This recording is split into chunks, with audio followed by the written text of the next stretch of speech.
नमस्कार, मी इक्बाल रेठरेकर. आपण पाहत आहात सकलम.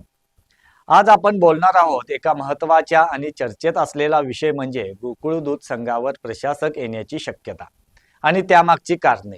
गोकुळ दूध संघ हा पश्चिम महाराष्ट्रातील एक महत्त्वाचा सहकारी दूध संघ आहे. दिवसाला 20 लाखाहून अधिक दूध संकलन गोकुळ दूध संघामार्फत केले जाते.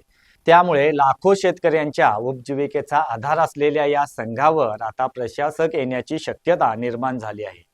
परंतु ज्यावेळी प्रशासकांच्या हाती सत्ता जाईल त्यानंतर गोकुळमधील अनेक प्रश्नांना वाचा फुटण्याची शक्यता आहे. गोकुळ म्हणजे जिल्ह्याची अर्थवाहिनी देखील मानली जाते. संघाच्या विद्यमान संचालक मंडळाची मुदत 4 मे 2026 रोजी संपत आहे. त्यातच न्यायालयात दाखल याचिका आणि त्यामुळे निवडणुकीसाठी होणारा विलंब हे पाहता गोकुळचा निवडणूक कार्यक्रम वेळेत लागेल की नाही याची शंका असल्यानेच गोकुळवर प्रशासक येण्याची शक्यता निर्माण झाली आहे.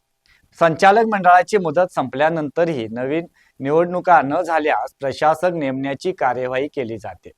सहकारी संस्थांवरील पकड हे राजकारणातील एक प्रबळ शस्त्र मानलं जातं. त्यामुळंच गोकुळ दूध संघ, जिल्हा बँक यावर सत्ता मिळवण्यासाठी नेते प्रयत्नशील असतात.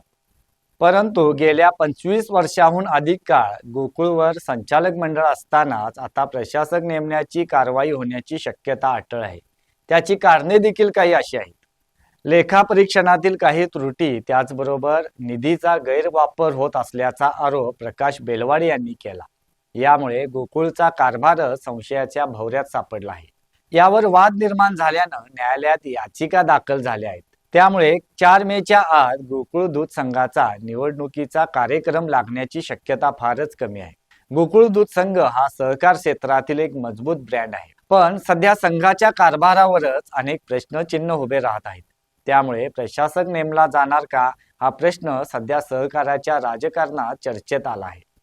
गोकुळशी संबंधित न्यायालयात अजूनही काही याचिका प्रलंबित आहेत. 27 एप्रिल रोजी आता या याचिकांच्यावर सुनावणी होणार आहे. त्यामुळं न्यायालयाचा निर्णय काय असणार यावरही गोकुळचे भवितव्य अवलंबून असणार आहे. मात्र ही परिस्थिती का उद्भवली त्याची कारणे देखील अनेक आहेत. लेखापरीक्षण, त्याचबरोबर खर्च आणि निधी वापर यावर काही आक्षेप आहेत. गोकुळ दूध संघात 2021-22 या आर्थिक वर्षात अनेक खरेदीमध्ये बेकायदेशीरपणा असल्याचे चाचणी व लेखापरीक्षणात निदर्शनास आले. मात्र संबंधित लेखापरीक्षकांनी कारवाई करणे अपेक्षित होते, पण लेखापरीक्षकांच्याकडून कारवाई झाली नसल्यानं याविरोधात उच्च न्यायालयाच्या सर्किट बेंचमध्ये आजरा तालुक्यातील वडक-शिवाले येथील महादेव दूध संस्थेचे संचालक प्रकाश बेलवाडे यांनी याचिका दाखल केली आहे. दोषींच्याकडून वसुली करून संचालक मंडळ बरखास्त करण्याची मागणी देखील बेलवाडे यांनी या याचिकेद्वारे न्यायालयात केली. तर दुसरीकडे गोकुळचे संचालक डॉक्टर योगेश गोडबोले यांनी गोकुळमध्ये कोणतेही नियमबाह्य खरेदी झाली नसल्याचं म्हटलंय. कायद्याचे पालन करूनच गोकुळचा कारभार सुरू असल्याचं संचालक मंडळ यांनी स्पष्ट केले. बेलवाडे यांच्याकडून सातत्याने गोकुळ दूध संघाच्या कारभारावरच प्रहार करण्यात येत आहे. त्यामुळं त्यांच्या विरोधात सर्व संचालकांनी एकीची मोठ बांधली आहे. दरम्यान संचालक मंडळ अपात्रतेची याचिका देखील सध्या सर्किट बेंचमध्ये प्रलंबित आहे. यावर 27 एप्रिल रोजी सुनावणी होणार आहे. त्यातच 1200 संस्था अवसायनात काढण्याची कारवाईबाबत देखील याचिका दाखल करण्यात आली होती. याशिवाय त्या 1200 दूध संस्थांचा समावेश गोकुळच्या मतदार यादीत करावा यासाठी देखील आणखी एक स्वतंत्र याचिका दाखल झाली आहे.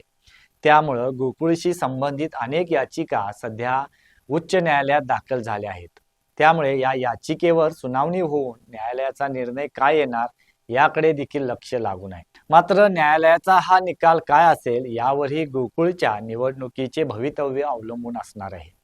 तर आणखी एक महत्त्वाचा मुद्दा म्हणजे त्या 1200 दूध संस्थांची चौकशी देखील लागली आहे. पुणे विभागीय दुग्ध उपनिबंधक यांनी दिलेल्या आदेशानुसार एका समितीकडून त्या 1200 दूध संस्थांची चौकशी सुरू आहे. त्याचा एकत्रित चौकशी अहवाल सादर करण्यात येणार आहे.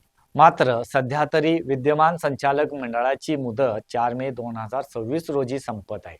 त्यामुळं निवडणुकीसाठी मतदार यादी बनवून ती अंतिम करावी लागणार आहे. मात्र ही सर्व प्रक्रिया होण्यास विलंब लागणार आहे. अजून मतदार यादीच तयार नाही. त्यातच न्यायालयाचा निकाल काय असणार आणि तो केव्हा लागणार याकडे देखील लक्ष लागून आहे.